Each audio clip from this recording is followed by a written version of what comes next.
We're here today to welcome the United Nations Special Rapporteur on the right to water and sanitation, Mr. Pedro Arrojo-Agudo.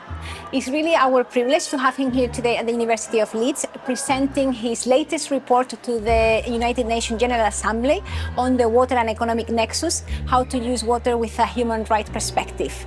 This is a really important topic for us, something that is very close to our hearts and to the research that we do here in Water at Leeds and at the University of Leeds.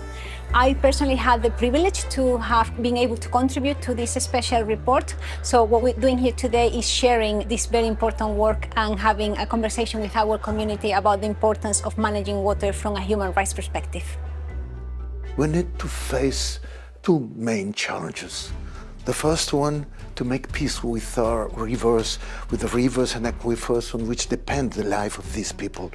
And second, to promote our democratic governance on water, understood as a common good and not as a commodity, accessible to all, but not appropriable by anyone, not a space for business, you know.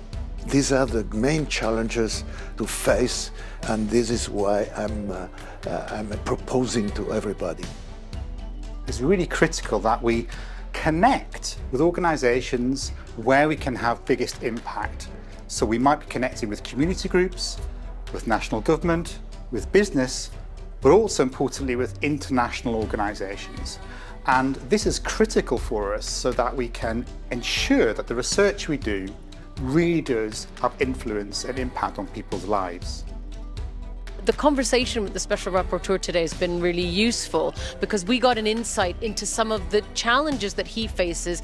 How do we think about the problem formulation? And I would like to think that as a university community, and particularly Water at Leeds, we're very well placed to support that kind of endeavour and sharing those insights that would support his work at that global level, thinking about the wider sort of politics of water. Maybe there's a different way to actually formulate our understanding of these problems that would support more dynamic solutions, both at the local level but globally going forward.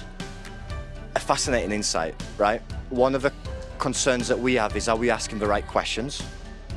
And even if we are, and going on a particular trajectory, do we understand the problem frame? So this is a really wonderful opportunity to learn to recognise the problem frame a little bit better, but look at the global, the regional, national and local. From the public lecture, it really struck me how much the rapporteur can help us to focus our thinking. Sometimes with global challenges, there's a tendency to think too broadly and we end up trying to solve too much and solving nothing. And I think what we heard was actually there is a need to focus and to really pinpoint the problems we are trying to solve in this complex situation.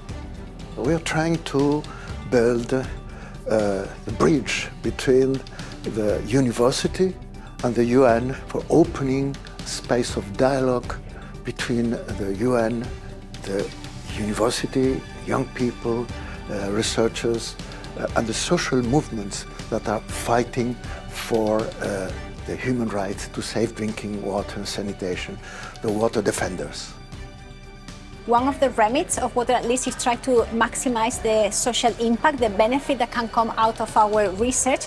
So having the opportunity to contribute at policy level and have a global impact on such an important challenge is really important and something which is at the heart of what we want to do at Water at Leeds.